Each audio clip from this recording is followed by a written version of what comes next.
All right. How's it going? Hi, good. How are Good. you? I'm doing good. Okay. So Wendy, I talked to you before once. Yep. Cindy, I've never talked to you before. Hello. Your mom or your aunt owns a dairy farm? My dad's aunt, so my great aunt. Okay. Yes. Cool, cool. Have you been to this farm? Oh, yes. Yeah. We Oh, used to cool. go once a year when we were kids. I mean, we'd really just go to visit. But I've been in the area where the cows are getting milked and I've seen them in the fields and all that. They are so much larger than you expect them to be when you're face to Hmm. face with one. I've never stood next to a cow, so I Yeah. Hmm. can't. You That should was try just it. something. Yeah. Maybe I should. That was just something that I was thinking about while I drove up to Wendy's house is how like you see a cow from like the highway when you're driving past farm country and you're like, yes, that's a cow. And then when a cow's right in front of you, it's huge. Yeah, yeah. Well, and I don't know how huge they're supposed to be because I think a lot of dairy cows are like, especially in the factory farms, they're kind of bred to be huger. Right. But because sometimes you'll see like just maybe a more free range type not bred into the system type of cow, and they're just lean and almost more like a horse, but yeah, it's Yeah. it's it's pretty interesting. But okay, so what are your thoughts on veganism or dairy and all that business? Yeah, yeah. So it's kind of interesting, we were just discussing it and on that same side of the family, I have a cousin who's now a vegan. And not so my family, my immediate family and like my cousins are not directly involved in dairy farming. My grandmother, my dad's mom, grew up in farming culture. Their parents owned a farm, their grandparents owned a farm, etc. But she kind of moved away. She became a teacher and, she married someone who was, not really into farming either. And so my dad and his siblings grew up somewhat distanced a little bit Yeah. from Hmm. that, although they still, visited and knew everything. So, but it is interesting still though that in that same side of the family, my cousin, who actually used to be, that kind of very stereotypical, like, oh, like veganism is silly, kind of like Hmm. mindset. He married someone who's a vegan. And at first I Hmm. was like, what? Like that guy who like would talk about eating like bacon and eggs all the time, like he's Hmm. marrying a vegan, but he now eats the majority of his diet is vegan food. He's not full Hmm. on, but that just works best for them and their relationship. And my aunt and Yeah. uncle have become not strictly vegan, but they've eaten a lot of vegan food. I would say maybe primarily vegan food. Hmm. Um, so yeah, So what are your what thoughts are on it? it's tough. I don't really have, I mean, I kind of feel like, you do what's best for you, right? If Hmm. these are your beliefs and if this is what you feel is right, either for you as a citizen in humankind, of a citizen of the world, or if you feel that that's what's right for your body, Hmm. like absolutely. Like, do you have any personal like moral thoughts on it, or you just kind of just don't think about it? Yeah, so I mean, I would say in my daily life I don't think about it. Hmm. But I Not that you don't have to have a strong yeah, opinion. I mean, I obviously, in an ideal world, we would try to limit death and suffering of any creature as much as possible. Hmm. And so, I do see ways in which veganism, that's a very like Ethical. yeah, like righteous, like ethical, like, it's a good thing. I Hmm. don't know how sustainable it is for everybody Or to do like that. worldwide. Yeah. Yeah. Well, let's break it down piece by piece because yeah, the idea of needing to go 100% vegan, I think that's kind of a conversation that in a sense doesn't matter. I really wish vegans would step away from that. But let's just break down ideas because I think a lot of people don't think about these things. So like would you say that it wouldn't be good to make something suffer that doesn't need to suffer. Like if you just punch a cow in the face and don't get any milk out of it, it's not good, Yeah, right? obviously that is Yeah. horrible. You know, Yeah. you probably have some problems if you're going around doing that. So then the question becomes, if you're going to cause harm to something to get something from it, like let's say it's harmful in some way to get milk, would you say that the milk has to be something that we need for health, or would you say it's fine to harm something if we get pleasure out of it? Like if drink, like let's, because I'm not going to tell you milk is unhealthy, but let's just say hypothetically, if milk was unhealthy, would you say that we shouldn't take it from a cow because it has no interest in giving it to us? Whereas if it was healthy, then maybe causing a little bit of suffering, but as trying to cause as little as possible to get this healthy thing makes it worth it. Yeah, so I think that's a great question. I think I would go back to the idea of the cows suffering in the milking process. Oh yeah, she has some she has her information on the dairy. Yeah, so farm. the majority of dairy farms, and now I can't speak, obviously, I cannot speak for every farm. I don't know the circumstances of every farm. I would imagine that there are likely some smaller farms that may not have this machinery, this technology, but absolutely the larger farms, the cows choose to be milked.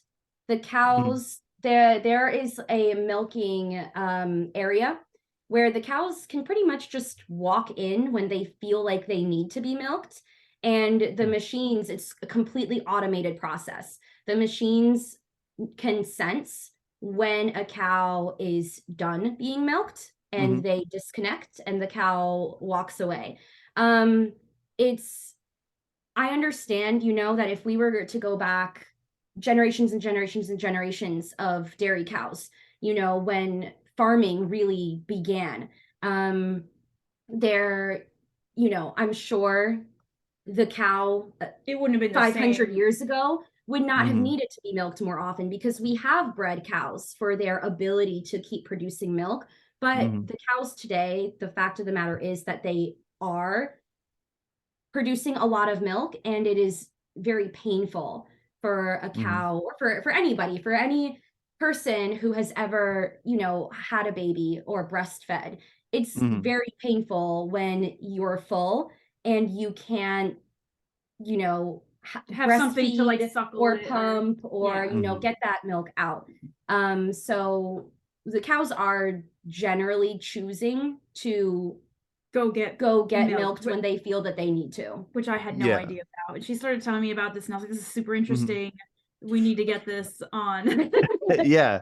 No, it's fun. I learn new things all the time. I am familiar with this, but yeah, no, it's great figuring out all the things, because in my mind the idea is figuring out the truth. Like some people, they'll have an idea like, I want to eat meat and I'm going to do it no matter what, so anything I hear that counters that, I'm going to counter it. And same thing with a lot of vegans will hear ideas about, like I learned about a new thing called rodenticide, which I guess I sort of probably already knew it without knowing it, but like you'd leave out, like farms with like orchards and stuff would leave out poison for rats to eat so they don't get the crops, and then they have this slow painful death.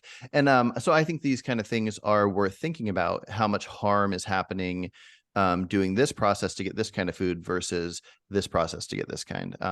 So I think it's important to look at all the angles. So as far as this goes, yes, you're right. The reason I would still call it harm is because we're forcing them into that situation. Like not even talking about the difference between when it started versus now, but if we go with the idea that hypothetically it's not healthy to drink milk at all, if we purchase milk at the store or anything with milk in it, then it's going to make the dairy farms know how much they need to do, because like the demand. So if half the people today that buy dairy stop buying dairy, then half the demand would be there. So half the cows would be bred into it. And then that means half the amount of cows would even need to feel the pain to make them want to walk in to get pumped. And so the issue in my mind still comes down to the farms impregnate the cows, like not that this part matters exactly, but it kind of it does in a sense that they're bred to a level where they can't even mate anymore. Like you have to put your arm through and put the semen through them and then get them pregnant. But you have to do that process to get the milk to even show up. And so you get them pregnant and then they deliver the baby and then they take the baby away instantly. And I don't know to what level the instincts, I'm curious to hear if there's a different take that you've seen on it, but most of what I've seen, they take the baby away. And I know with dogs, they're like, when dogs have puppies, they're insanely protective for like maybe 2 months, maybe a month and a Yeah, I half. think like And 8 weeks then, or so. yeah, something like that. And then after that, they just treat them like they don't care at all. They don't make a connection like humans do, but they make a strong connection for that first 8 weeks. And it's, part of evolution to keep that species alive. So I don't know how long cows suffer from missing their baby, that their instincts tell them to protect that at all costs. But it's kind of sad. And I think worth thinking about that we pull this baby away. And then if it's a girl, it goes through the same process of becoming a milking cow. If it's a boy, it gets killed pretty soon for veal. And then the milk is there to pump them, and then once there starts being less milk, then they get them pregnant right away again to keep the milk flow going. So I think even though there is that element of, because of where they're at, if their baby is taken away to where the baby doesn't drink it, like even with the amount of milk they produce, I'd be curious to see if their baby stayed there and drank a bunch of the milk, if there would be like half their milk would still need to be pumped because of how they're bred, or if the baby would just drink all of it. So Yeah. yeah. So Anyways, yeah. So I cannot speak for all farms. It's my understanding that most farms, or at least many farms, do not instantly separate the mother and the baby. They generally do give them time to do what needs to be done. Almost the same way that when a human has a baby, the first few days of milk are Mm, going to be different, then the milk will be 6 months when your baby is 6 months old, because the yeah. baby's needs are different. So when a cow is pregnant and shortly thereafter gives birth, it is, I don't believe, and again, I don't necessarily have all of the facts on this, because I am a little bit farther removed from the dairy industry than, say, my great aunt who actually works on the dairy farm is. But, it's my understanding that we wouldn't even be using that milk anyway. That milk would be different because it's serving the purpose for the calf. And once calves are of an age similar to puppies, where it is not so much of a need for them to be with their mom, that's when the calf is separated. Dairy farms don't want to stress their cows out more than necessary. It will cause a spike in cortisol and adrenaline, which affects the milk. That's, again, I don't know if I'm 100% accurate on this information, but this is just what my understanding of it is. Yeah. Calves generally do stay with the moms for a bit while they're newborns, and when they are at the point where they are old enough to be separated, that is when they're separated. And generally, a lot of the times, animals, depending on the specific animal and the breed, they're not always the best moms, particularly when their baby gets old enough to have teeth. It is not always pleasant, and I'm sure there are, maybe some parents who have babies who have breastfed their babies who can attest to this. When you have your baby who has teeth biting down on you, to try to get milk out, it's very uncomfortable. Like, you might have that impulse to like get the baby away from you, and obviously we don't do that as good parents, but some cows may not be the best moms. It's generally more comfortable for them to be milked by the machinery than it is to be milked by another calf that has teeth. You know what I mean? Yeah. No, I'd So, be curious to find out more about that. I'll definitely look into that. So I know what you're talking about with the first couple days. It's called colostrum. That's in the milk. yes. And so I think that's about a day or two. And but I'm pretty sure they're taken away right after that. Versus the normal probably where a calf would drink milk for like weeks and weeks and weeks. But different farms might do it differently. Yeah, yeah, I'm not sure exactly what the industry standard is on length of time. And like you said, I am sure that different farms have different standards. Um, you know, Mhm. but yeah, I know that when calves are really small, they do stay with their moms for a little bit. And it's also not necessarily to the farm's benefit to want to have your dairy cows pregnant all the time, because there is that essentially maternity leave where there is that period of time when a cow is pregnant and right after a cow is given birth that she can't be milked anymore, Mhm. especially if a cow has just recently had a calf and that calf Mhm. has been suckling. The first couple times that mom goes back to be milked, there may be blood in her milk just Mhm. because of, the calf. Um, and so that entire batch of milk has to be dumped, Oh, so that must be Obviously. a small farm then. Because yeah, most farms, the process of pasteurizing the milk is to remove the blood and the pus that goes into there the system. They don't there usually is dump it, from my understanding. there is like a federally approved amount that you can have, Mhm. but if there's any like infection, they do a lot of quality testing on their milk, and so the machines actually can quality test the milk while the milking process is happening. And a lot of Mhm. the time, to avoid having too much bad milk go into the large bulk tank, a lot of Mhm. cows, when they may be having an infection, when they may be having something going on, they're literally just milked and their milk gets straight dumped. It's not going into the big batch with Interesting. all the rest of the milk that goes out. So it is really to the farm's benefit, even if they're soulless, corporations that don't care about cows at all whatsoever. It Mhm. is, from a capitalistic point of view, to the benefit to keep your cows healthy and not distressed. I'm assuming they have enough. Well, I'm assuming they would have enough cows to kind of rotate. Yes. Yeah, The, that is, true. Generally, most farms will have enough cows, so they can have cows that are currently like on maternity leave, perhaps, yeah, and other ones that. So guess they would always have cows yeah, that are. but also Yeah. a cow can keep producing milk for a long time after she's had a baby. Mhm. There are human people who Oh man, yeah, they Years. breastfeed their kids until their years. kids are like 7 years old. Right. And of Yeah. course every person is different, but cows in general have been bred so that they can do that. So as Mhm. long as you're continually being milked, your body is going to keep It keeps producing milk. producing the milk. It Yeah. will only stop producing milk if the cow stops getting milked for That's a what I while. thought was weird about the fact that they get them pregnant pretty quick after. I'm not sure. I'll look into the exact detail, but I'm Yeah. pretty sure it's within a year.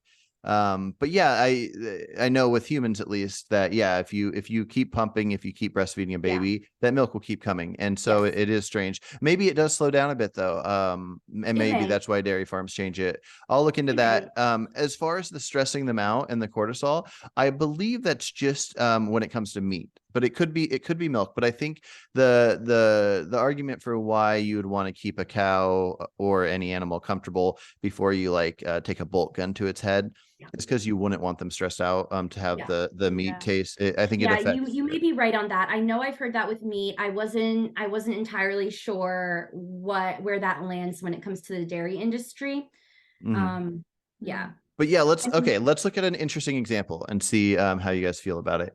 Now, oh boy. obviously humans are very different than cows. We Yeah. we can experience things differently. But let's imagine some alien species comes to Earth and they're all like, "Oh, cool, I like Earth. We're really gonna live here." And then so we humans are able to reason and have more intelligence than most animals, so we do what we want. But let's say that they are smarter, stronger, and more powerful than us, and Mhm. they decide that they think that they want to basically farm humans, but they want to farm them very well. And so they have factories where, because we can reason, they don't even have to lock us up specifically, but we have to, all the human women have to show up to this factory, and the aliens, put in the male sperm to get them pregnant. And then once they deliver the baby, they take the baby away. And then the women have to show up a couple times a day to be pumped for their milk so the aliens can drink human breast milk because they like it for some reason. And then yeah, so that's one of the first things I thought of when I thought of this issue is is that exactly is it's the idea of this like enslavement. And now you Right. might animals might feel a good bit different about it because they don't have the ability to like reason and think of a future that we do.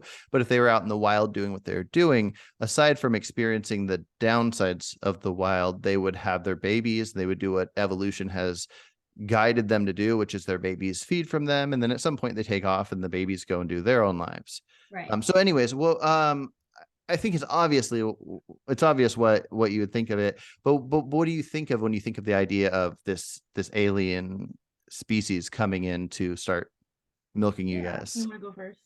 Sure. I mean, obviously it's a horrifying example, right? Like, Mhm. you know, I mean, any sci-fi movie about aliens ever is like, oh my God, the aliens are going to like take over and control and enslave and all that. And so, you know, that is, you know, clearly a fear.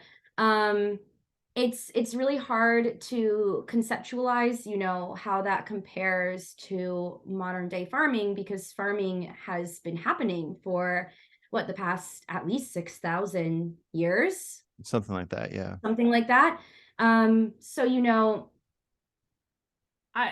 Well, okay. 6,000 years from now, if that were still the case, how would humans feel about their situation if the current present is such a far distant memory? I can see kind of what you're saying, where like if you're born and this has already been happening with the aliens For generations and generations for and 6,000 generations, you years, wouldn't and really know. it's all you know, and then like because this is tough, because like, okay, Yeah. so like what if we're in that world, Mhm. and like now to an extent we rely on this alien technology, and Mhm.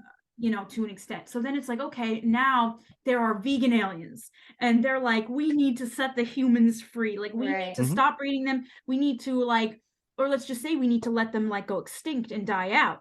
That's tough, because now I'm like, okay, wait, would I rather, I don't know what, like, let's say I couldn't survive on my own. Let's Yeah. say they wanted to do this whole vegan thing where we're gonna let the humans go extinct. Like the last generation The of last them, and just stop generation, breeding them. the last generation of humans. And it's like, if I were that one of those people, it's like, well, shit, like, I'd rather live. would I rather be sent out to die in the wild? Because like now I can't live on my own. There's no houses, there's no human houses, there's no human civilization. So basically it's that, or I continue in, like, that already is like really tough. Yeah, like, it's to a that very way. abstract line of thought, because you do get into like, well, what is the reality of like the current farming situation in comparison to this to when it example? started. Yeah, because if we could go back to when it started, super easy. Like, just don't start. Like, I would agree with that. Like, like drinking another animal's milk meant for their own babies doesn't make logical sense. At least not, I don't think it does. It's really hard to go back. So much of our society, and not even like American society, like the entire world's human society, cultures, you know, has relied on this method. You know, hunting and gathering became farming very quickly. So it is tough. I do agree with the fact that, like, I think it makes more sense for human children to drink human milk. You know, I know a lot of people may kind of be like weirded out at that, but I feel like if you really think about it, is it not weirder if, like, so children around 5 to 6 years old and younger do need milk? At least that's my understanding of nutrition. But does it not make more sense for human children who are 5 and under to be drinking human milk? Yeah, that could be a new business people could have, where anybody that has extra breast milk that they're done feeding their baby, they can go in and donate. But I don't think you're right about like 4, 5, and 6-year-olds needing milk. If you're referring to calcium, it's complicated, but there's a lot of calcium in a lot of different things. But I mean, I have we've previously gone really deep into nutrition. Yeah. And a lot of what I was seeing a lot of, and this was somewhat unrelated, but a lot of people in Western society kind of mocking people who would breastfeed or pump and then serve their 5-year-old child breast milk. And I started looking into that and, found that in a lot of cultures, that is a cultural norm. And granted, there might be something to say about the dietary like the nutritional availability of food in maybe a third world country versus the availability of food that we have in America or England or a first world country. And there is a point to be had there, but I guess you could look at it like there is a nutritional benefit what was being done for most of human history, like more naturally. Was it more common for children to be breastfed for the first several years of life? Maybe, like, if it was, perhaps like, because right now in our current society we don't do that, so how could we really know if we had instead our society did breastfeed for another 2 or 3 years longer? Maybe we would be healthier. I mean, I don't know. I have heard, newer pediatricians and, I don't even know, whoever studies these things, right? Whoever studies nutrition in children. I have heard some experts saying that evidence points to longer breastfeeding as being healthier. But again, what is that in comparison to? Is that in comparison to cow's milk? Right. I would think logically that human milk would be better suited to humans than cow milk would be suited to humans. Oh, definitely. Yeah. So if we're comparing cow's milk to human milk, then I would think that the answer would be obvious there. You'd want to ask, why did we maybe move away from? Well, it's inconvenient. Well, it's inconvenient to breastfeed your 5-year-old. I was about to say, because of modern society becoming more industrialized and we need to work more, you get less time off. Yeah, well, I also think dairy farming has been around for thousands and thousands of years. In human history, dairy farming is quite common. So, if you grew up on a farm, are you, a farmer's wife, going to choose to breastfeed your child until they're 5 or give them the milk that you're already milking from your cow? Wait, because now I'm wondering too, like, back then farms were way smaller. So did they use the milk mostly for drinking milk, or did they use it more for making things like cream and cheese? I think it was a mix. Because maybe, what if they used it more for that and a little less for, like, we just need milk to drink, but we're going to make cheese and yogurt and cream and stuff. I think maybe primarily, you're exporting creams and cheese and all of that because their shelf life is longer, right? I mean, what preservatives did humans really have 5,000 years ago besides salt? Bury a hole in your backyard and put the things in it, So I think for that reason, probably milk wasn't something that everyone was drinking as much, just because how do you keep it from going bad, right? Cheese can last quite a long time. Cream can last quite a long time. Butter, the fats, the milk fats can last quite a long time. Milk itself, you kind of need it to be fresh. Well, then there you go. Like, if humans didn't really start drinking milk really regularly until the last couple hundred years. That said, though, a lot of people farmed, before the Industrial Revolution. I mean, what was America made up of, if not settlers, ranchers, farmers? Yeah, but that doesn't mean they were drinking milk on the regular. I think they were access to it. Yeah, I think they were. I'm not sure. I know cheese was actually less popular because I watched this documentary where cheese kind of blew up and became a big thing in the 1970s because there was this big push to have less fat, and so people would buy fat-free milk. So skim milk kind of got invented around the 70s. To do something with the fat. And then so they made cheeses like crazy, and then if it was cheap enough, then people would buy the cheaper food. So I have heard that America has an insane cheese problem because God, how many people, if you took any person in America, I swear to God, 95% would be like, I couldn't live without cheese, I would die. Okay, first of all, you're right. Lactose intolerant people, speaking on behalf of the lactose intolerant community, are the champions of including cheese in our diet. But I meant in terms of production. America has an insane cheese problem in the sense of we have so much of it that we almost don't even know what to do with it. We Yeah. could literally be giving cheese away for free to the whole world and still have cheese to sell. For Parmesan, for some reason, Parmesan is so expensive. Oh, I don't know. I don't buy Parmesan cheese. I love Parmesan. I admit it. If I could choose one cheese for my entire life, it would be Parmesan. I would have no problem becoming a vegan if that was the only cheese available to me. But yeah, no, cheese is interesting. I mean, dairy in general, because it has what's called casomorphines, which is essentially the same product that makes heroin addictive, is the same chemical that's in there. And that explains a lot. Right. I'm not sure why it's not in human breast milk, but for cows, it's there for evolutionary purposes to make the cows not die, like to make them get addicted to it and come back for it. It might be in human breast milk. It might just be that it's in higher levels, because with a cow, it's trying to turn a little baby cow into a giant cow. Right. And so with humans, you turn a baby it slowly into a bigger human. But if we consume what's supposed to make a baby cow be a huge cow in like 6 months, then maybe that's why it has higher levels of the casomorphines.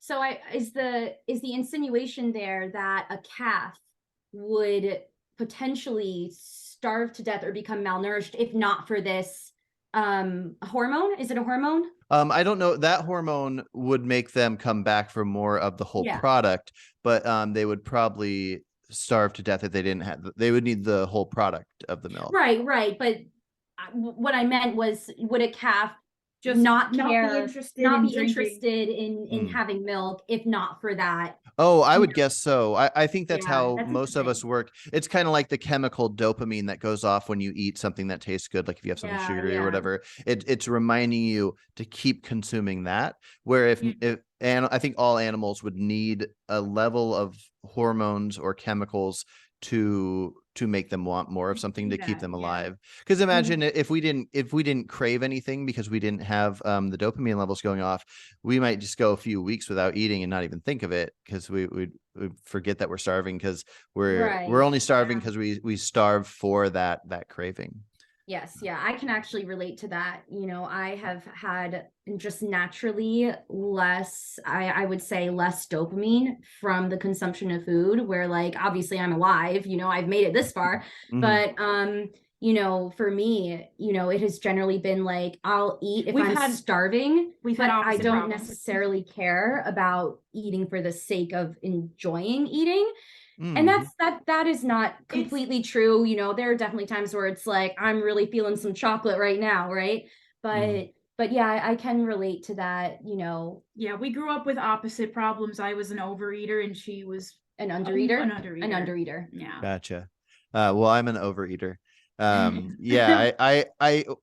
want to get myself to the point where I just eat for nutrition and not for necessarily pleasure. But I guess once you get the unhealthy foods that are designed to make us crave them, once you get those out of your being addictive, then you will start enjoying the healthier stuff. I don't know about you though, with the not having any interest in any of it. Well, there's a term, food freedom, where if you can overcome any disordered eating habits, whether that is you're being too restrictive and not eating enough, or whether that is you are experiencing food addiction and you're binging foods. If you can overcome that, then you can get to food freedom, where you can eat intuitively, and you don't have to restrict yourself. So hard, like honestly, to get to the in goal. This world. I have been fortunate.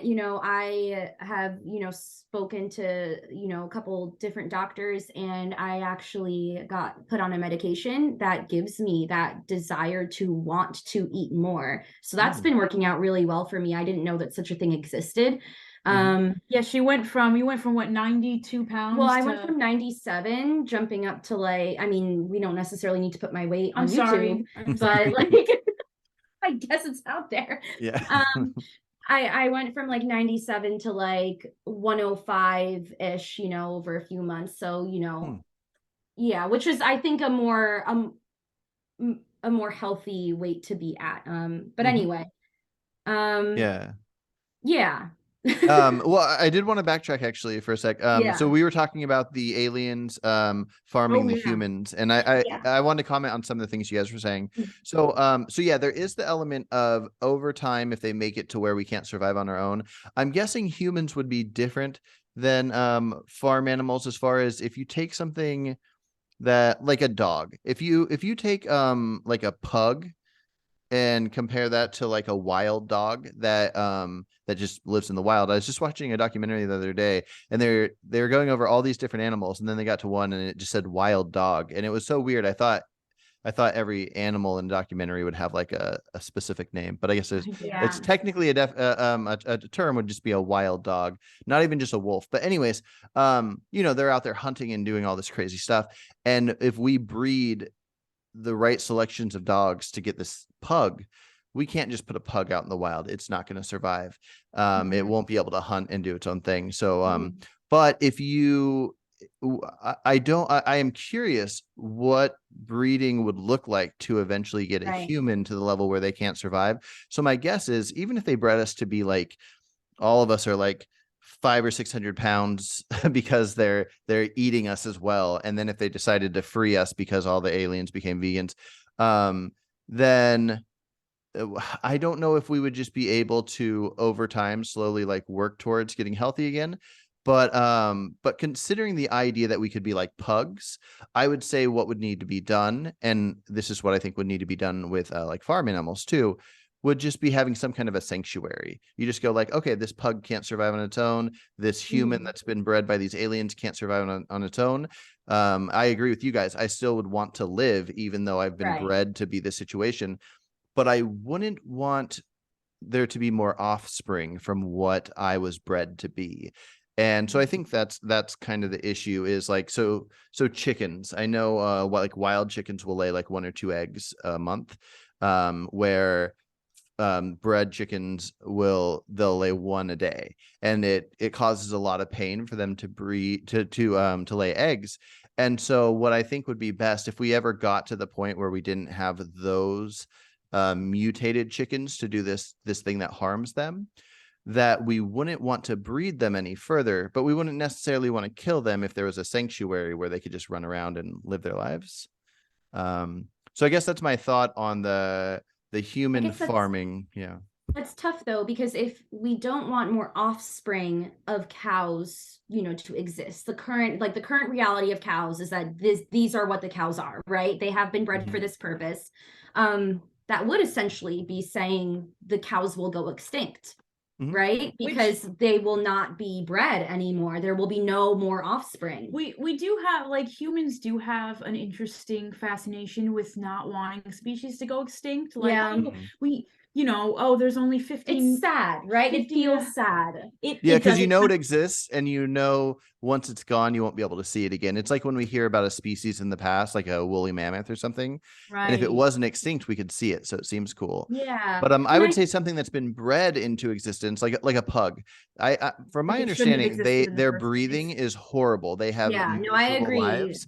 And so if we just took all the pugs and we spayed and neutered them and said pugs can't exist anymore, and they just had great lives and died out, I would think that's a good extinction. I would pose an alternative. Instead of the problematic animal just being completely sterilized, no more of them ever, let them be extinct, what if we bred them to not have the problems that we bred them to have in the first place? But that would take so long. There are pugs that have been bred for that. They exist currently. You can see pictures of a pug with the correct facial structure and a snout and a nose, and it doesn't have breathing problems. Really? Yes. Well, I would just call that making them go extinct still, because it's making the ones with the breathing problems go extinct. Yeah, that kind go extinct, I guess. But also, I wouldn't think that I don't think it's best for humans to breed anything. And so if the animals decide to mate on their own, and we realize, okay, these ones will survive fine on their own and they don't have health problems, then they can mate. But the idea of breeding them to keep a certain thing existing, I don't know. It's complicated. This is where we get to very nuanced pet industry. And yes, and I'm not, it's one of those things where, like, we even, discussed a little bit. I don't know if I have a full opinion on you know, what I think about that. You know, of course, like your gut reaction is like, well, no, like we want domestic animals, like we love animals. You know, I don't know, even if that was something that we could feasibly do, get the whole world on board to make this idyllic society. I think the fact of the matter is that humans domesticated animals thousands of years ago because it was in human nature to do so. And so even if our entire generation, like, we're done with that, no more domesticating animals, it would happen again. Potentially. I think it's in human nature to want to domesticate animals, whether for the because the like social like comfort of having a pet, right? Or whether it's for the purpose of, you know, this animal, you know, we can utilize a product such as milk. Well, I think we would just have to figure out, is it right or is it wrong? So let's say that we decide, okay, we can look at these studies and we think it's likely beef is healthy for you or something. Then we could say, okay, let's domesticate them, but let's not do this factory farming style. Let's do this free roaming, regenerative farming. And then you could look at other things like, oh, hello, cat. Speaking of domesticated animals, you could look at things like minks. So mink farms for fur, they take these minks and they put them in these tiny little cages, and they don't use their body for anything. They just use the fur to make fashion. And if we go, okay, so humans want to domesticate things, but we could look at this one and go, okay, this cow domestication for beef is something we need for our health, so we got to do it. But fashion is not a reason to make something suffer. So then we can decide which things to do. You could get rid of dairy, but still have beef, which would mean that if the cows mate on their own, or if you make them mate to get more cows for the future, then those calves will drink from their moms, and then the cows will grow up, and then we kill them as humanely as possible, and we use their meat. But we don't need to remove their babies so they can't, so we can take the milk if we don't need the milk. So I think it really comes down to, we need to keep trying to figure out what we do or don't need. Little steps forward to make it better over time. I think that I think it would be ideal for us to look at the ancient Native American and even current Native American in some tribes. Obviously, I am not speaking for Native Americans or for all of them, but just what I know of it.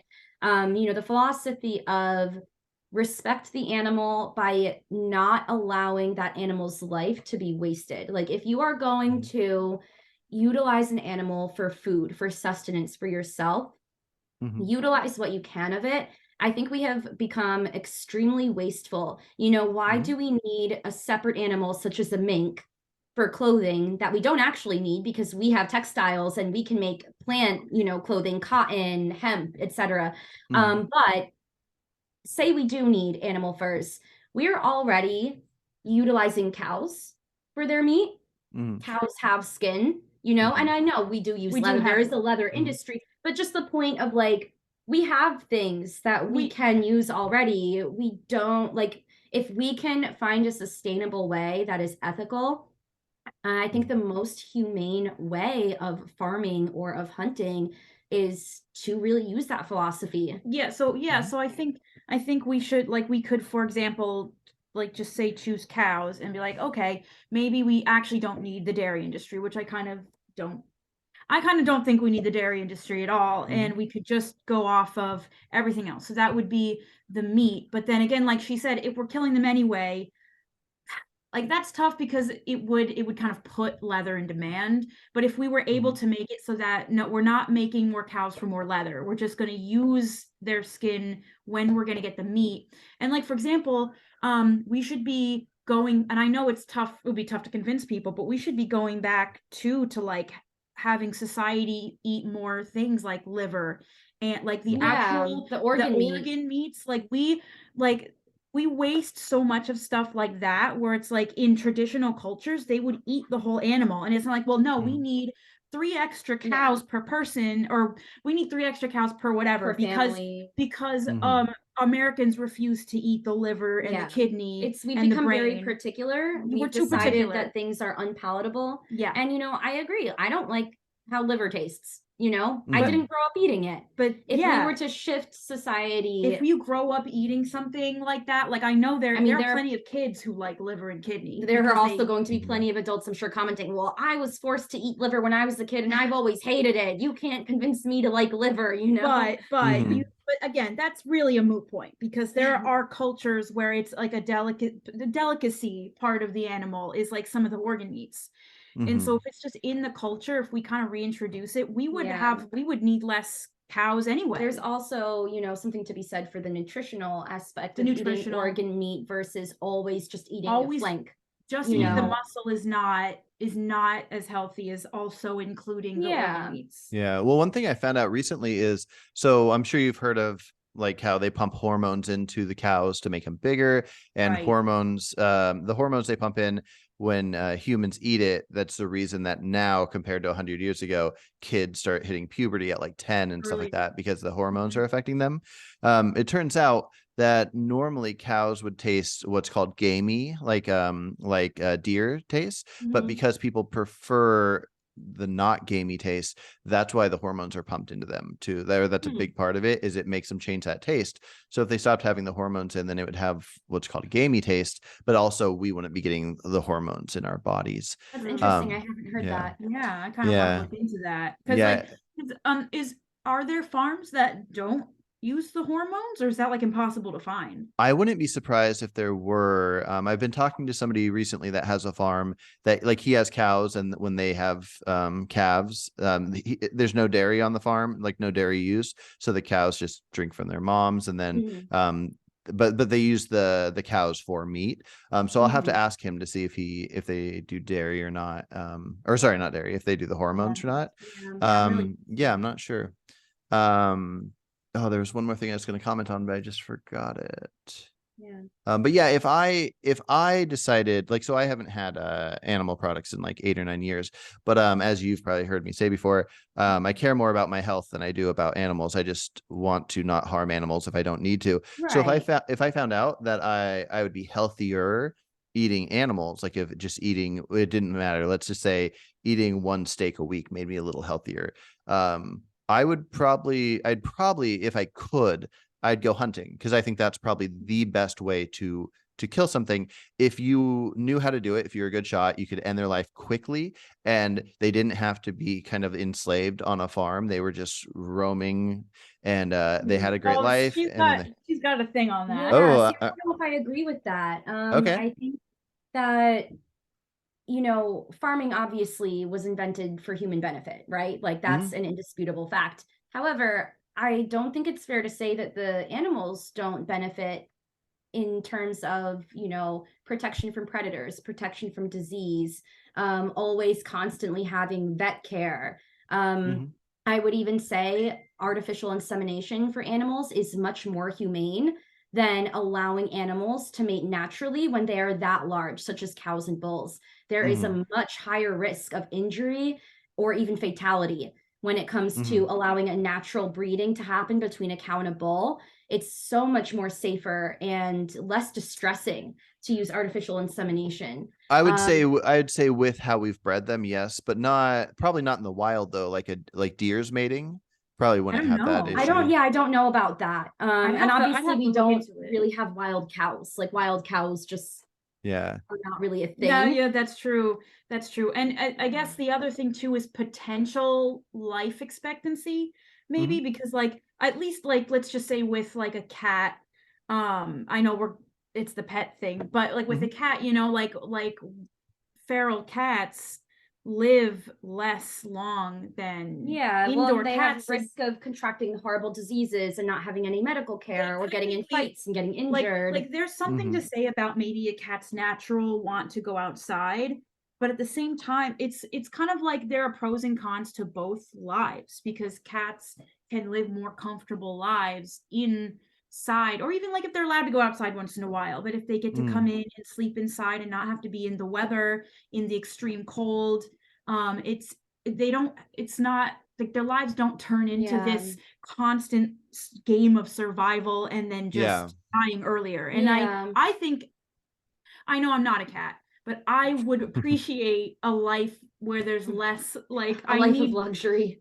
You I just have kind of- someone catering to you all I'm the sorry, time. but I see at least, let's say, a cat's life and maybe even a dog's life as a pet, if they're treated well, as a life of luxury. That's Yeah. Mhm. And I mean, with farming, I mean, again, like it is in the farmer's best interest to keep their cows healthy, regardless of its dairy or meat. You know, I can't speak to the emotional health of the cow, but the Mhm. physical well-being of the cow has a much healthier life Mm. living on a farm than Yeah, I living think it probably depends on the animal. So like right. cows, there's probably something to that aside from how huge they get. Like if you could Google it, and I don't know if you have a phone on you now, but Yeah. Google cow udders factory farm versus nature, and oh look my at God. have I'm you kind of scared. yeah Go it Google. Yeah. Letters, factory. Sorry, my typing. yeah, Yeah. you're fine. Factory farmed versus Natural Nature or wild, wild. yeah. natural. Let me see. Yeah. Let me go to the images. So- Okay. So I think I see one. I think I see a picture you might be talking about. Do you want Yeah, me to try to show is it just like where one just seems like over large and kind of Yeah, almost although I will painful looking, and say, then some at the are dairy farms I've been to, they don't look like that. Well, oh gotcha. this is a picture that says PETA on it. I don't know Oh. how. I don't know It's how. it's so hard to know, like, was there Photoshop involved? Is that cow Mm. experiencing an infection in their udders? Because You know? I see Yeah. this where it shows industrial milking, not, and then this one not nursing or being Yeah. milked. Yeah. So Um, I mean, it definitely doesn't look good. Yeah, I mean, okay, granted, like in the top pictures, when I've seen where the cows get milked, and of course their Mhm. udders are enlarged because they are full of milk, but they're Mhm. not enlarged to that extent. Gotcha. And again, what about- this is only my aunt's farm that I've For been to. sure. Can For sure. And, speak on. there are probably some good farms. And but yeah, Yeah, another thing would be like chickens. So like cows, it might be in their best interest to keep them healthy because they can't keep dragging them around. But chickens, like chicken, when you buy chicken at the store, I believe the meat is from a 6-week old chicken. But they need them to grow fast. So like the size a chicken gets to Yeah. in 6 weeks with the hormones is Oh. about the same size that it normally would be for about maybe like 6 months or 4 months, something like that. Yeah, I have And heard that. yeah, well, and so they grow so fast, their bodies grow so fast, but their legs huge don't, difference. and so their legs Yeah. just break, and then they're Yeah. just sitting there and they can't move, Yeah. and then they get taken out to be used for meat. So but let's ignore all that. Let's imagine animals being kept by humans that have better lives than in nature. I do think it's interesting. It's worth thinking about. In my mind, my extreme level of it is if we can't reason with them to get a form of, say, consent from them, then I think we just have to let it be. But at the same time, it makes sense. Like for a cat, for example, a cat out in nature would just be trying to find things to eat to survive and trying not to get killed by other things. And having a cat in a house, it will probably live longer, and it might have a better time getting pet and all that kind of stuff.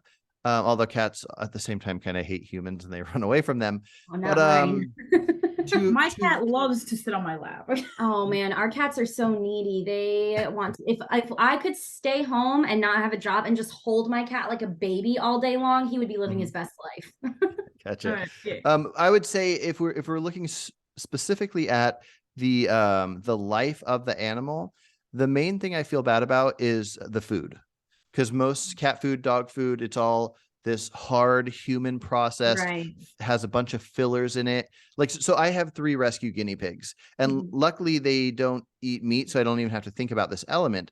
But whenever I think of giving them something, I look it up, and it turns out there's a bunch of vegetables they can't eat. There's a bunch they can, and so they eat cilantro, celery, parsley, whole bunch of different things, and this hay called Timothy hay, and anything else is bad for them.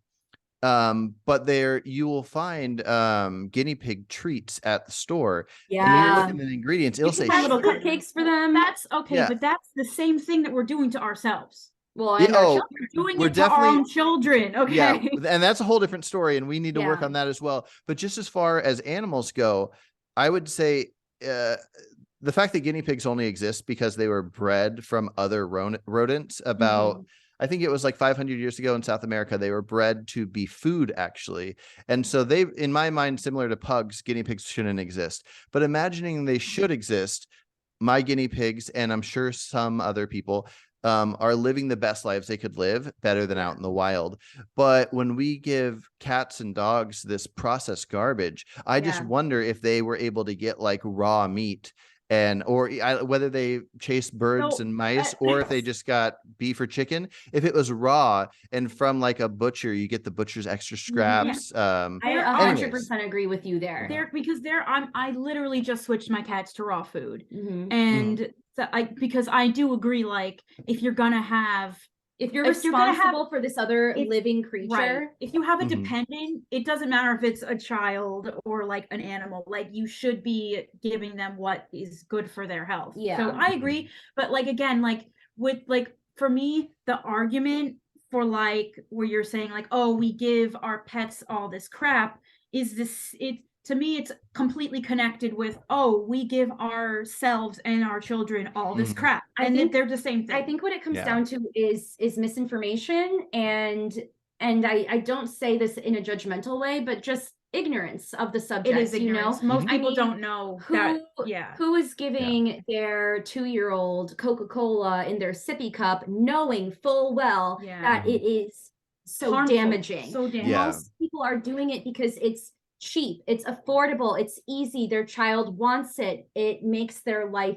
easier. And that's the same with getting dry cat food. They don't know. I didn't know. It's affordable, it's easy, it's convenient, it's sold in every single store. Grocery stores sell it, you know. And so this is not an issue of pet owning, and like in my mind it's not an issue of like veganism, it's an issue of overall human ignorance, human greed, definitely greed, just addiction, over consumption. I think the creating of the products, especially the addictive ones, like scientifically finding if you mix this much sugar with this much salt and this much fat, it'll make these humans come back and buy this. They will have to get all the Oreos and all the chips and all the unhealthy things.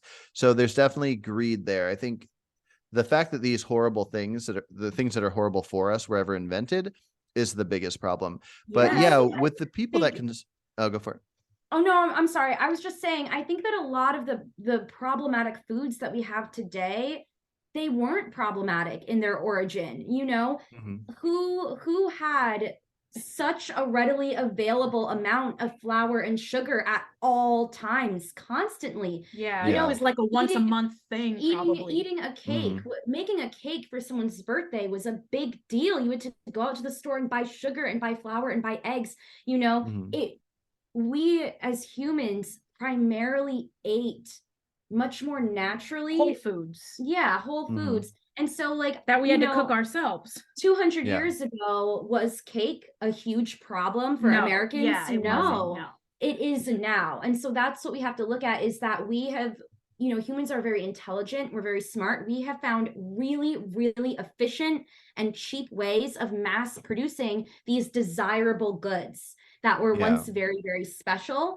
And now they are commonplace. And now we are looking at nutrition and saying, oh my gosh, it's the cake, you know?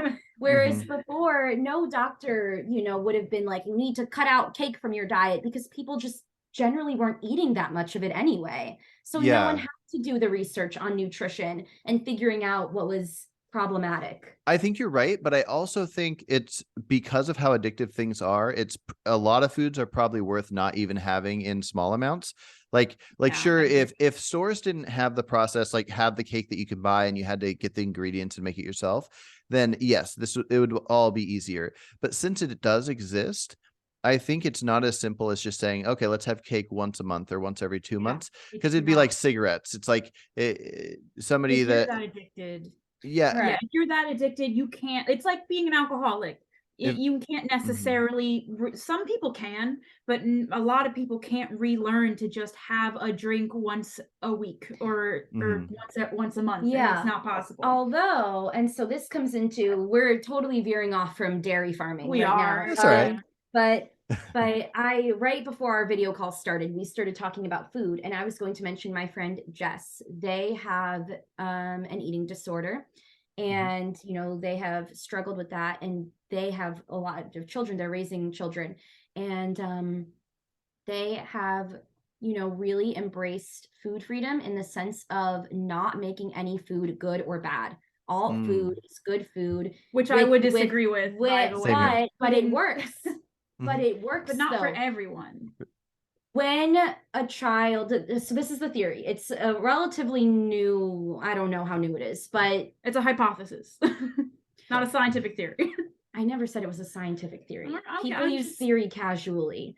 But anyway, you know, the idea is that if a child is not growing up with this food is special, which even when people weren't, even when cake, let's keep on with the cake example, wasn't just readily available, it was still a special thing. It's a special thing you get on your birthday. It's a special thing you have for a holiday, a wedding, you know, it's a big special thing in your head. A lot of it is psychological. Jess puts out any possible food for dinner. The dessert is included on the plate. It's not a special thing. You don't have to eat your real food to get your special dessert. It's just food.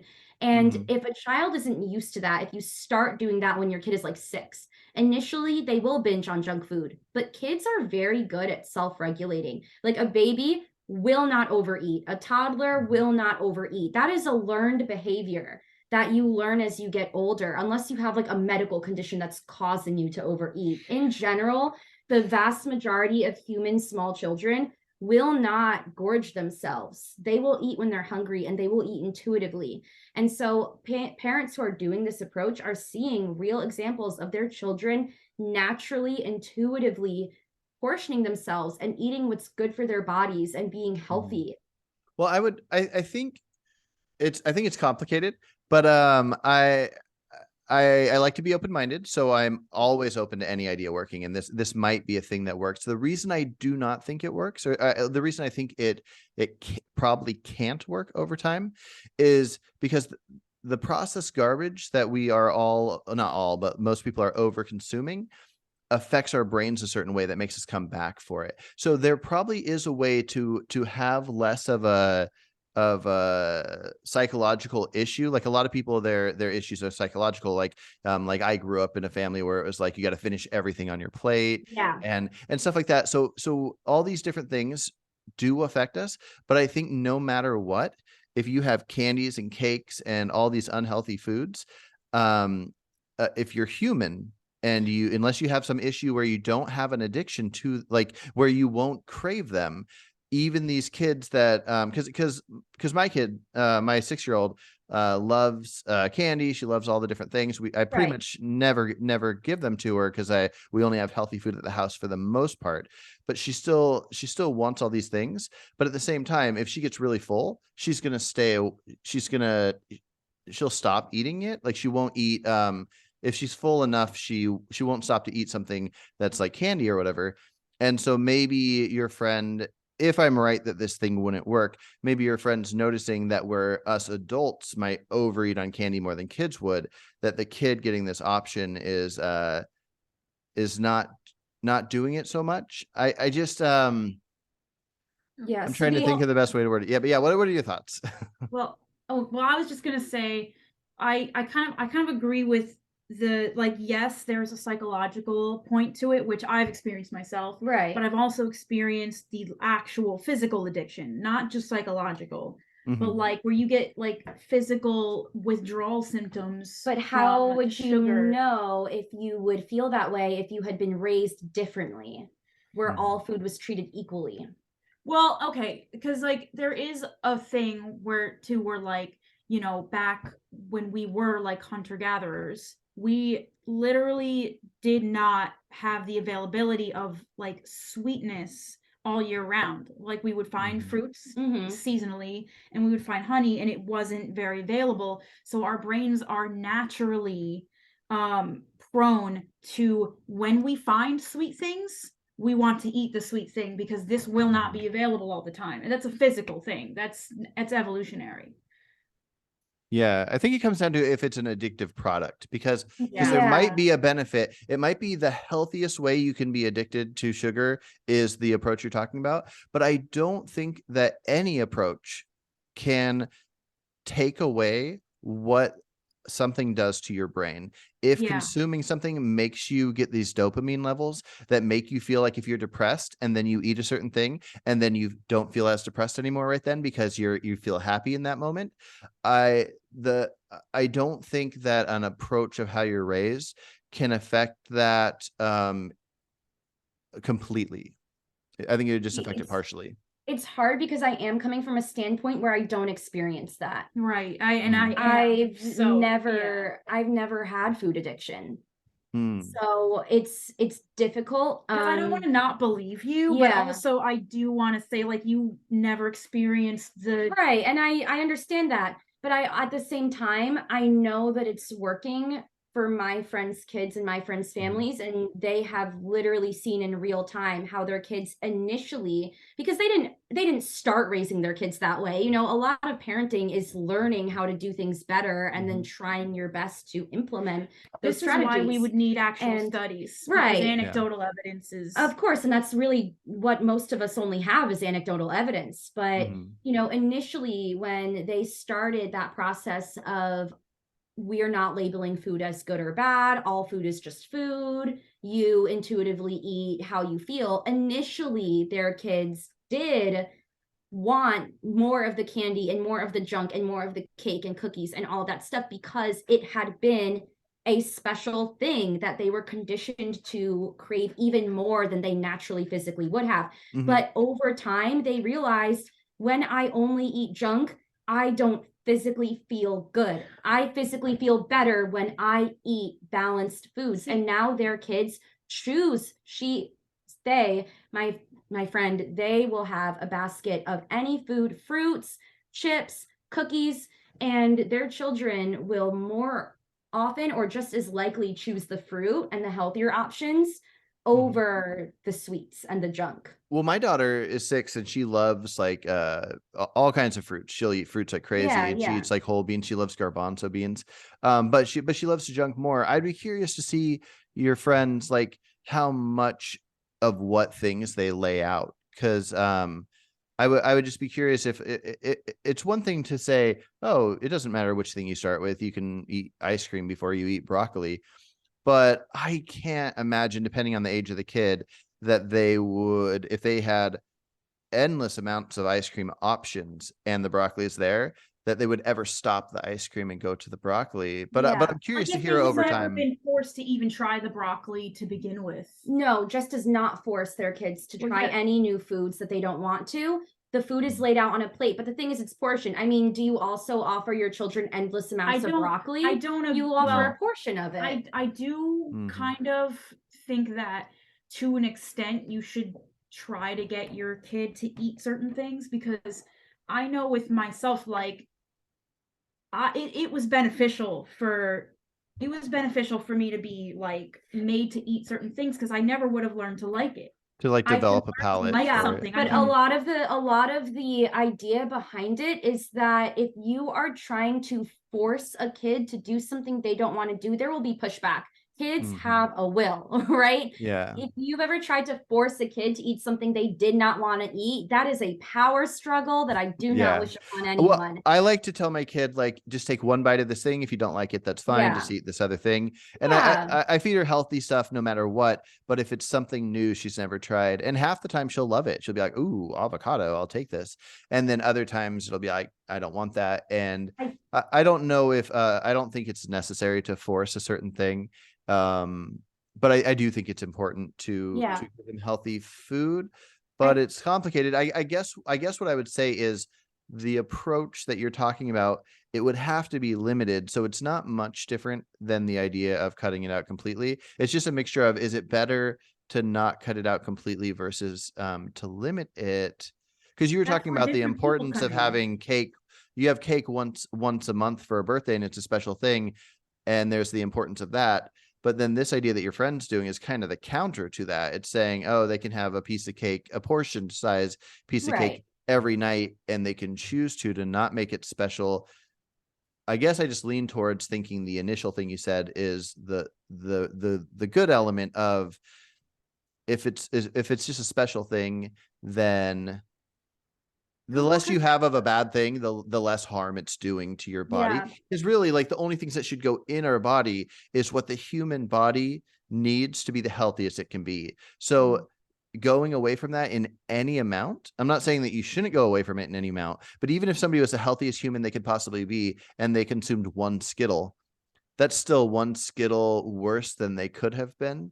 And so I guess I would just say, like, it's kind of a strange thing that because of the joy this processed food brings to somebody, we even offer it to them instead of just going, oh, like, you know, we don't offer our kids heroin or cocaine or anything. So like, why not just have the same way I feed my guinea pigs exactly what's good for their body? I feel like, I don't know, in this world we live in, we can't be too strict because our kids are going to go to parties, like friends' birthdays parties, and there's going to be cake. But they're also going to be faced with drugs. They're going to be faced with drugs that are offered to them, and we don't just, well, because you're going to get faced with it anyway, let me start you on it early. Well, okay, but here's the thing. I mean, I think we're coming from slightly fundamentally different viewpoints in that I do think that it's valid for food to just be enjoyable and not necessarily have, like, I think that it's okay for people to eat food that is not necessarily a direct nutritional need, but it's just something enjoyable. You know, I do. I have big limits. I agree with you that it should be like legally acceptable. I just mean I just mean it if we're talking about what somebody should or should not consume. Just the idea of, like, if I had a friend that I wanted to be healthy and I wanted this friend, like if I thought I was going to live to be 120 because I was eating so well and they were eating garbage and I thought they were going to die 30 years before me, I would personally want them to change. But they don't have to, in the sense that you're saying they don't have to. But I think there is an answer. We might not ever be able to find the exact answer, but I think there is an exact answer for approximately what humans should consume. And if you deviate from that, it's fine, it's okay, but it's unhealthy. So I mean, the other issue I might take with that is that currently, like, the way our society is structured, this kind of food, the bad food, is readily available. It just is. And so if you that's what I'd like to change.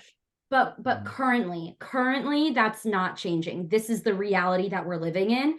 And so in order for a child to grow into an adult who can independently self-regulate and not develop binging disordered habits, I think we should allow them to learn how to regulate themselves when they're small and to grow up making the choices that feel good for their bodies when their brains are more naturally adept at self-regulation. You know, I think binge eating, I mean, again, like, there may be a small population where that's going to happen no matter what.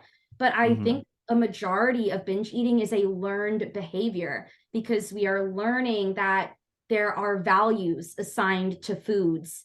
And, you know, there's that part of your brain that's like, oh, I shouldn't eat the bad food, but it's tempting me, you know? I think it could be both. I think it could be both. I think it could be both. But, like, I know that when there was a time in my life where, like, I had multiple snacks every night. And there was a time where I wasn't necessarily trying to limit myself yet. I wasn't like, oh man, I really need to stop. I would just do it. And it wasn't special, but I was still addicted to it. Like, I know I was still addicted to it, and I just I would be disappointed when I felt full. I would be so, like, I can't believe I feel full already. I just want to keep eating this food. How old were you when you think, like, generally, like, how old were you when that was happening? Like, were you a teenager? I mean, when I was able to get my own food and my mom wasn't Giving wasn't like serving me. But so I would food. argue that if you, from a young age, had been raised to regulate yourself and intuitively eat whatever you felt you wanted, you would have had that skill Whatever by the age that you were. I don't know, because I might, what if I felt like I still did want the sugar because that's what, gave me the dopamine. Yeah, it's really hard to go back and try and figure out, well, how would I have felt if my life was completely different? You don't have that experience, but I'm just trying to kind of make a point of, there is the possibility that if you had been allowed to make your food choices from a young age and to intuitively eat whatever you felt you wanted that was available to you in your house, that if that had been your reality from a very young age, you may have developed the skills and the discipline to want to put healthier things in your body and to stop eating when you were full and to regulate yourself because you were primed for learning those skills at a young age. When we try to, and again, I'm not necessarily saying that this is the truth, this is just what the thinking is. When we control, everything a child does and we don't allow them to make independent choices for their own bodies, they're not learning the skill that they need when they're an adult. When they're an adult, they need to make the choice for their own body. Yeah, no, I think you're right. Yeah, I think you're right about elements of the psychology of it. I think it can have a big impact. It's similar to if you never let your kid leave the house because you're scared they'll get hurt, versus if you let them at a certain age start like walking to the park or learning how to be cautious in the road and that kind of stuff. But what I would say is, so we might figure out the best ways to do what's best for their psychology, but considering that the chemicals, that the issues, the harm that's there within something like processed sugar, I think we need to demonize it as a society, in a sense. Like, even if we don't teach kids, like so I'm vegan and my 6-year-old has been vegan since birth, but she doesn't even know. Like, she knows meat exists and that we don't eat it, but she doesn't know that comes from an animal. She doesn't know something dies to get it. She just knows what we happen to eat. Because I feel like she's not necessarily old enough to know that. And so same thing with this, like if we as a culture demonize unhealthy food, we don't have to demonize it for children. We could still let children have a few things and they could like learn the psychology that you're talking about, because you might be right. But knowing in the same way that weed is being legalized in a lot of states, including mine, which is great, but I'm sure heroin and cocaine are next, which is fine. I'm libertarian. I'm on board for legalizing drugs, but it's easy to look at an illegal drug and go, oh, clearly that's bad, it's illegal, we know how bad it is. But once it's legal and anybody can go into a store and buy it and go home and use it, we should still demonize it, because we know this should not go in the human body. We can know sugar should not go in the human body, but since sugar is a good bit more okay for the human body than heroin, then we say, okay, we can put some in. Now, somebody can be a health freak in a good way and not ever put it in, but some people could put little bits in. But no matter what, that crystally white processed sugar is not something that the human body will do well on. It'll just do a little more well than heroin. So I think we need to demonize it. We need to have labels on the processed sugar bag. I mean, even sugar itself, when you get sugar from sugarcane, it's kind of like a grayish color, but we have to bleach it white because companies do everything they can to convince the consumer this is what you're going to like. The colors have to be right, the taste has to be right, and it's just complicated. I don't know what the answer is going to be, and it's probably hard to know if you're not addicted to certain things. But like the biggest struggle I've had my whole life is back and forth of weighing too much, dropping some weight, seeing a piece of food and going, I need that because I know what it's going to do for my brain. Yeah. And so I don't know what the answer is. I don't know if it's going to be something like maybe there should be high taxes on processed foods, or if it should be a thing where people can buy sugar and flour and stuff, but they have to make it at their home. Maybe stores can't legally sell cakes. I don't know what the answers will be. I don't know, because now we get into a discussion on ableism. You know, like if we are taking away, like if we are making it so you have to put more effort into get something, I just think taxes. Yeah, I think taxes. I agree exactly with what you're saying. I don't think that it is good to demonize foods to children, because then I think we are causing them to grow up with these really unhealthy mindsets that will predispose them to disordered eating habits as adults.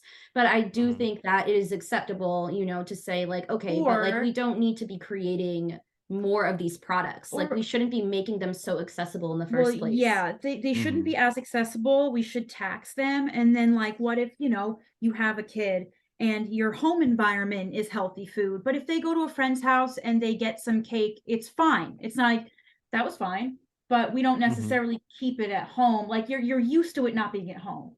The kid would be used to it not being kept at home, but they would also be used to, but hey, if I go to my friend's house, his mom has cake. I think it comes down more to how we talk about it in front of our kids versus, you know, like if you want to keep your home like pretty much sugar free, you can raise mentally healthy kids. I think what the big problem is when it's like, this is like really bad and it would be really bad for you to eat it and it's super special and you can only have a little. Like when we start really valuing foods to our kids, I think that's where the disordered eating habits can come into play. Because like, you know, my friend Jess is doing the approach where all food is equal. We keep all types of food in our house. We have the healthy food, we have the animal product food, we have the vegetarian food, we have vegetables, fruits, we have cake. That's, you know, all of those things. If I don't want to be like, I don't think that I would want to bring in a food that I wouldn't want to have in the house just because I have kids. Like I need to expose my kids to like donuts. So I need to bring donuts in the house when I've been living my life without these things. I wouldn't do that. You didn't let me finish my point. My point was that this is how one person is doing it. Whereas I have a cousin who, him and his wife are extremely healthy. Like their kids literally didn't see a television until they went to my aunt's, their grandmother's house, and they were like, what's the magic box with moving pictures? Like they were crunchy parents. Like when I say crunchy parents, like they were the crunchiest. Their kids like didn't know what cake was, you know, for like until they were like 3 or whatever, you know. But their children are very healthy, and okay, their children are very small right now, so who's to say what their lives will be like when they're teenagers. But they're also, I don't believe they're valuing the foods at home, you know, kind of like what you said with your daughter. Like, you know, she knows that meat is a food that other people eat and you just don't have it at your house, and you're not necessarily, you know, talking about like, well, meat is really bad because the animals are dying and all of these things. Like you're not giving her those things that she needs to think about. It's just, this is a food, we just don't have that food, we don't eat that food, you know, without assigning value to it. So I think that's where, you know, the big thing comes in. Like different ages, I think different ages would be when you learn different things, because I could tell her, oh, this thing you're consuming has vitamin A and vitamin C, but she's not going to memorize any of that. And so I don't need to tell her exactly why certain meats are unhealthy. Like we don't eat meat at all, but this hot dog is unhealthy. And some people would say this beef is healthier, you know. It's just like different ages, you learn different things. But another interesting thing about kids is that it takes a while for their bodies to get destroyed by unhealthy food. So kids that eat cake and drink Pepsi and whatever are going to look, well, a lot of kids are getting overweight now, but a lot of kids that eat bad food, they seem perfectly fine until they hit maybe their teenage years, because their body is slowly getting destroyed over time. So it's really hard to know what's working in a healthful way. But really, I think people just need to get their families on board and their friends on board and their schools on board for what they want to do. Everybody can everybody can have their different thing they do. But like I wish schools didn't give out candy in the middle of class and stuff like that. They don't at our schools anymore. Oh, at cool. The district where I live in, I remember my last year, I was in 5th grade, and they said we're not allowed to do candy anymore. And we had a Halloween party every single year. And I was in 5th grade, which was like, you're at the top of the food chain. And like, no candy for Halloween. Oh man. Yeah, I wasn't happy. but that's what they did, you know. When I was in choir in high school, we had a fundraising thing where we sold chocolate bars, and my freshman year, the school like just kind of tolerated it. But then by my junior year, it was not like, it was literally not legal. I'm still questioning the actual like school lunches where they give pizza and burgers and stuff. Right, but I'm talking sugar here. They made a law against sugar in schools, and they had to change the vending machines. And I carried around a separate purse that had all my chocolate bars in it to illegally sell chocolate bars to fundraise for my choir trip, and all the teachers bought from me. I mean, you could argue that refined processed carbs is just as bad as sugar, but right. But I mean, well, I don't know. I'd like to see the information on that. I mean, obviously, I'm not saying it's a good thing, but like in terms of like worse, well, I think when white pastas and white breads and stuff like that, as soon as it enters your system, it becomes sugar essentially. As far as your insulin levels and all that, it just turns into it. But yeah, it's definitely worth looking into. Okay, so I actually got to hop off here in about 5 minutes. But I do want to backtrack it really quick to a vegan thing, although I loved that whole talk. So we're talking about the idea of, it's nice to be healthy, but people don't have to. Anybody can do whatever they want. But in my mind, if you're going to harm something, and by harm I would include anything like if you're going to make something live in a certain area, if you're gonna it's essentially enslaved in the sense that you're keeping it where it's at, non-consensual. If you're going to do this, in my mind, it has to be for health. In the same sense, you can't punch it in the face.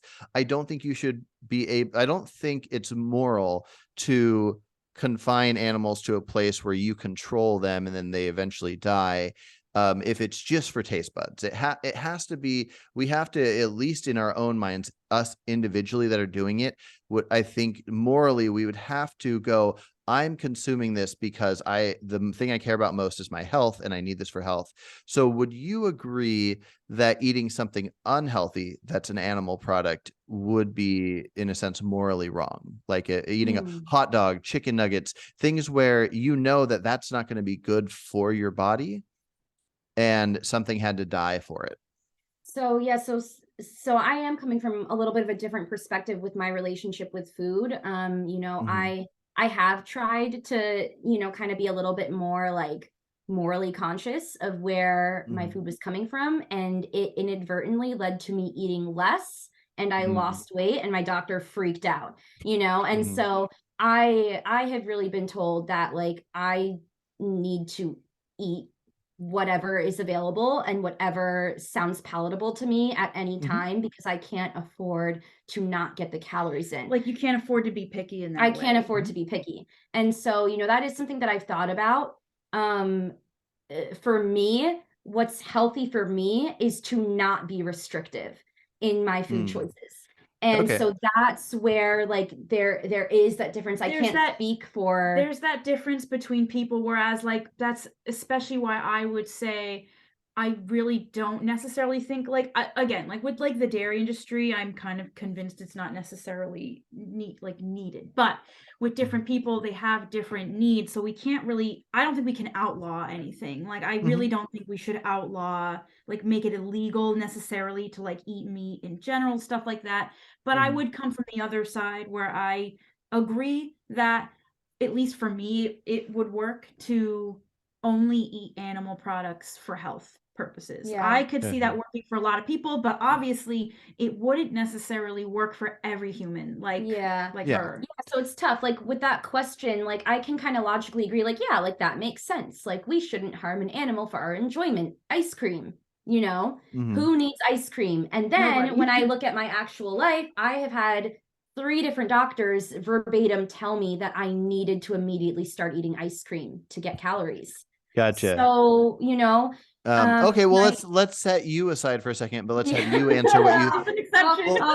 Well, let's just not in that sense. I want you to be the one to answer this, but just going back really quick to you said it would be wrong to punch a cow in the face, but I wasn't sure if that was just for yourself or if you saw somebody punch a cow in the face. Would you call that morally wrong if they were just doing it for their own fun? Okay, so then that individual, if that person.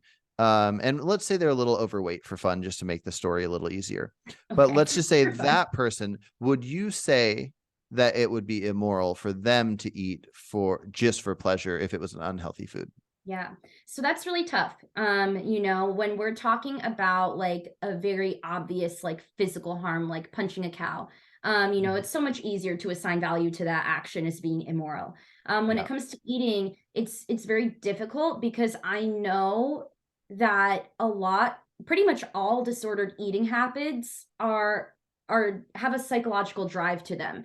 Mhm. And so, you know, I can't look at someone who is, let's say, obese, who is just eating pints of ice cream every single day of their lives and call that immoral, because I feel that, you know, that may not even be what they want for themselves. You know, they may feel trapped into But it's their own not immoral eating because habits. of their emotional outlook on it?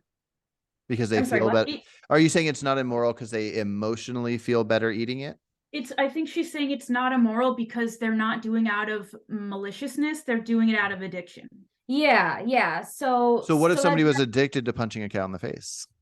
yeah. Like what? Like truly, what if somebody that's like kind of psychotic only to cows? They're not going to harm any people. They have great lives. They're going to be the nicest humans. But they truly, when they punch a cow, they just get this weird joy and they just love Yeah. it.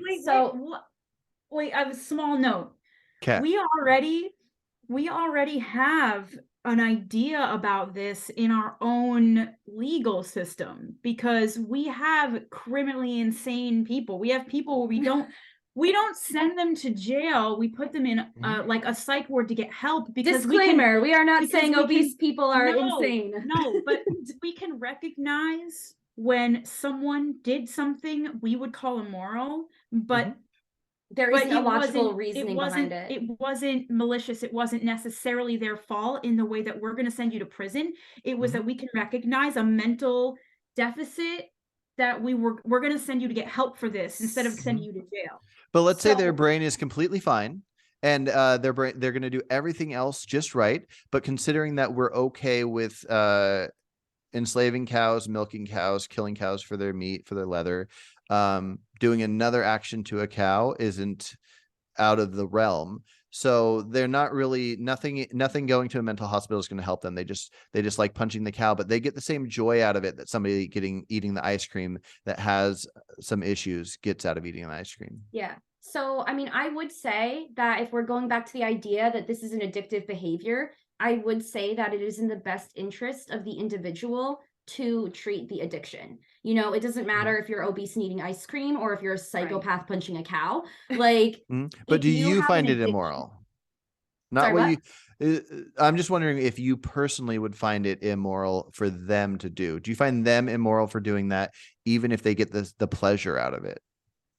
Again, I would say no, because I would say that I don't have a right to place a moral judgment on somebody else for something that I don't know the full situation, right? I don't know what You said they're it was struggling immoral though at first. for. Wait, I'm sorry. Are we Punch, talking about ice so cream or punching punching the the cow in cow? the face, you said was immoral, but then Yes. so now I am saying if you punch the cow in the face, but you get the same pleasure that you would get from eating the ice cream, like your Yeah. dopamine levels I are going nuts. I would say that there is a significant difference because first of all, I don't compare, like I wouldn't compare the harm you're causing a cow to punch it in the face as you would to just have a dairy farm and the cow living its life in a dairy farm. So I don't equate those two situations. But regardless, you know, the argument being that, let's say the cows, you know, hate their lives in the dairy farm and they wish that they could all go extinct, you know, like when you're eating a pint of ice cream, you're removed from the visceral knowledge and visual of seeing that harm taking place. If you're actively hurting, physically harming another living creature, and not only just being complicit in it, but you are the one doing it, that is so wildly different to me than like eating ice cream. You know what I mean? Like Yeah. you're Oh, I think that's why people do it. If people had to be in the industry and watch how it's done, like the egg industry, when the egg when they need to get more chickens to lay eggs, and chickens are born. Half of them are male, half are females. The females become the egg laying hens, and all the males just go down a conveyor belt and go into a grinder. It's like a blender, just chopping them up. If somebody did that and that was their job, and they had to, let's say not even their job, they just had to watch that right before eating, they obviously wouldn't. So yeah, no, I think you're right. I think a big part of it is that we don't have to see what's going on. Yeah, we are so far removed from it. But I would, you know, just from what I know of dairy farms and cow psychology, not that I know a lot, but just from my understanding of it, I wouldn't equate the harm, you know, that we're describing with the cow's life in the dairy. That's also why I do have that big issue of like other vegan YouTubers just like with their language, just saying like, oh wow, you just like literally saying to someone who's not a vegan, just like, oh, so I guess you just want to mutilate animals, then you just want to do this. And it's like, it's not that simple. Yeah. Because the normal person isn't the one doing it. They don't have to experience it. It's not the same. It's very nuanced. Yeah. Well, I think the paying for it isn't much different, but it does depend if different farms do different things. And like cows, I do think there are many issues with cows, but if you looked at something more obvious like pigs in the industry, when they're born, they cut out their teeth and they cut off their tails. And so I just like, even though that's best for the industry, it's best for them from not cannibalizing each other because they're crammed into tiny spaces. But the suffering that goes on of being crammed in the tiny spaces. And I think the mom, the sows, I think they're called, they're inside of like a metal crate where they can't even move. They just lay there, and their babies will like drink from them or whatever. And then, you know, when it's time for dying, they get put in a gas chamber. But so I would say something like that would be clear harm. I would say punching a little piglet in the face has got to be better than clipping their teeth out and cutting their tails off. And God, that's true. and so like you could say that if you eat something like a grass-fed hormone-free piece of meat, that might be a healthy thing. But if you eat a horribly processed hot dog, that I don't think it would be fair for somebody that's overweight, that's wanting to eat just for their taste buds, eating a hot dog, for that not to be considered morally wrong when we're cutting out teeth and tails of pigs. So yeah, that's something that I didn't know about with the teeth and the tails. And, you know, again, I try not to think about it because I have a pet pig.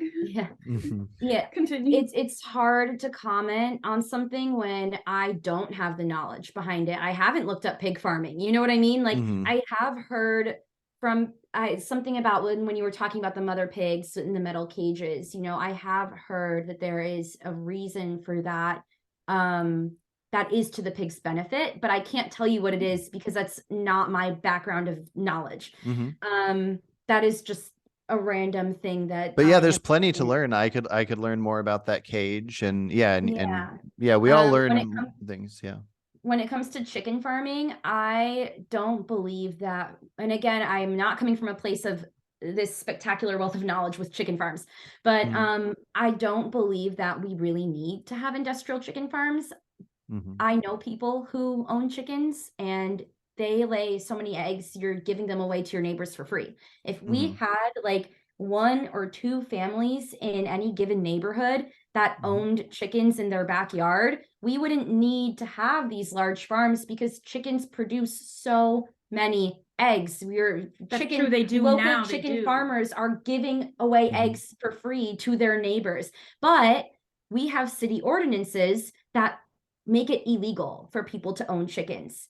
And so I think really? A lot of this comes into. I know you can't have roosters, but at least over here, and I think anybody can have like a certain number. It's like up to 12 or something like that. In a lot of towns, but not some. Not. Okay. I don't know all of the statistics on it, but I don't know if you could own chickens in Woodbridge. I don't know anyone who does. There are some towns near us where you can own chickens. I just think it's not every town. Like I know in I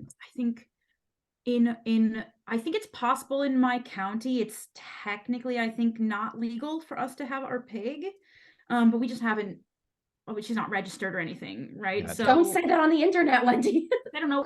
They don't know. Anyway, they don't know where we live. Don't tell them. Anyway, yeah, no, I think there are some towns where they do make it illegal, but it is legal. It can linger, but even in towns where it's technically legal, you have a lot of housing associations that ban it because chickens poop a lot, and you know, they're noisy and they're unpalatable. And so I think a lot of the problems when it comes to farming and food and our wasteful society is that we have decided that so many things are unpalatable and therefore we won't do it. And it's causing a lot of this overproduction. We're being like too haughty and just and a lot of it is like, you know, if we go back, it's all human psychology, right? Like, did the wealthy millionaires need to own chickens in their backyard? No. So that's like the standard, right? You know, I can afford to buy everything at the store. I don't need to raise animals, you know, and again, that's not everybody. For a lot of people, like, not everybody wants to raise animals. Not everybody likes animals, you know, that's fair. But I think that if we've moved so far away from the mentality of our ancestors where farming and raising animals and raising livestock was just so much more commonplace. I mean, we didn't need these big factories. No, because you like Barbara down the street owned 10 chickens and you just go to Barbara and get your eggs, you know? Like if you think of Little House in the Prairie. Like that, like just looking at, I mean, I know it's a show, but you know, it was based off of a real story. Based off of a real thing, and they had just the local market had like the eggs, and it wasn't it wasn't like it is today. No, and I think if everybody stopped eating the processed garbage, I mean, again, it's going to be hard for people to cut stuff out completely, but just say people did. If you just eat fruits, veggies, nuts, seeds, and even if you ate animal products, if you never touched anything that wasn't grass-fed, hormone-free, organic meats, and same thing with free-range eggs, then that's going to cut back on so much of the harm that's done. It's going to be cutting out most of the factory farm stuff. And then it'll turn out that all the stuff you're getting is from something local. Like if you go down, do you guys have natural grocers? Is that we have a farmer's market, but okay, I wasn't sure. Natural Grocers is the name of a store. Oh no, we don't have here, but like it's kind of just like a health food store. But if you go down to a health food store, or even just a regular store that has like a section where it has like the hormone-free grass-fed stuff, you'll probably see that comes from a farm in your state at least. And which is a cool idea. I mean, a lot of people, I know some people will go down to a farm and like a cow will be butchered or whatever, and then they'll like pay a certain amount to get like half of that cow over a 6 month period of time, and they'll just have like a freezer full of crazy amount of stuff or whatever. Cool. But so even though I don't eat meat, and I don't think we need to until there's enough studies and science to show for sure we need to, you know, I'm not going to have 100% stance against other people doing it, but if we work towards trying to buy stuff locally and buy stuff that's treated well, if you can go to the farm and see these animals actually eating grass instead of eating soy and corn in a feedlot, and anyways, there's just a lot better we can do. To every little thing we do can help, and I think that's worth thinking about. I will say when it comes to dairy, like milk, not necessarily cheese or powdered milk or anything that is preserved, but when it comes to fresh milk, generally the milk that you're seeing in your grocery store came from the most local farm available, because it's not something that they want to ship that long distances, because there is such an expiration date on that. So if anyone is concerned about, you know, where the milk is coming from, wherever your grocery store is, if you Google the most local dairy, which is essentially a place where like you have your dairy farms, and the dairy farms sell their raw milk to a dairy, and the dairy is the one that filters and puts the whatever, you know, like does all things, packages it, pasteurizes, homogenized, and sends it to the grocery store. So if you find out where your local dairy is and where the local dairy farms are, you could literally just get in your car and drive past it and look to see how the cows are being treated. Like if you've gone driving in farm country, you know, you look and you see the cows in the field, and you can see the grass and how big the farm is, and all of those things. This summer I'm going to do a handful of things. Like I'm going to do like table talks where I talk to people on the street about topics like this, but I'm also going to go to farms. And if I find farms that I think are doing it right, even though I don't eat animal products, I'm definitely going to encourage people to go to various farms and do it, because if you're gonna eat it anyways, might as well do it in a better way. If I'm ever in New Jersey, I'll come check out your aunt's dairy farm. So. Well, she's in New York. She's in Greenwich, New York. Even better. I do want to go to New York. I've never had interest in New Jersey, but oh wow, now you say it. No, she's in Greenwich, New York, which is far upstate, but okay. Is it New York's right above New Jersey? Is that right? Yes, pretty much. Yeah, but but New York's really big. New York City is right to the east, but upstate New York is above. Yeah, gotcha. Yeah, I have a friend of mine that I met through doing talks like these, but on a different philosophical political channel, who's from New Jersey. I'll have to see if he, well, I guess New Jersey's so small, he probably lives near you guys. Right. But yeah. We are real tiny. Yeah. What was the name of the town you guys live in? I live in Woodbridge. Yeah, it's central Jersey, because I'm in a smaller town, but it's like 20 minutes away. So we're Gotcha. Yeah, I'll see where he's at, and maybe you guys are neighbors. Great guy though. I'm actually curious. Let me know. I will say, have you ever heard of the YouTuber Iowa Dairy Farmer? No, I'll write it down. Yeah, it's either Iowa Dairy Farm. I think it's Iowa Dairy Farmer, but look both of them, you'll see it. He owns a dairy farm. And he does a lot of videos explaining, like, things, and he talks to vegans who have concerns about the dairy industry and all that stuff. This sounds interesting. Oh, cool. Yeah. I'll have to set up a talk. I do talk with a handful of farmers and hunters and stuff like that. So yeah. Well, I better hop off here, but it's good talking, and hopefully we'll talk again soon. Yeah, it was nice meeting you. Yep. Take care. Right. You too. Thank you.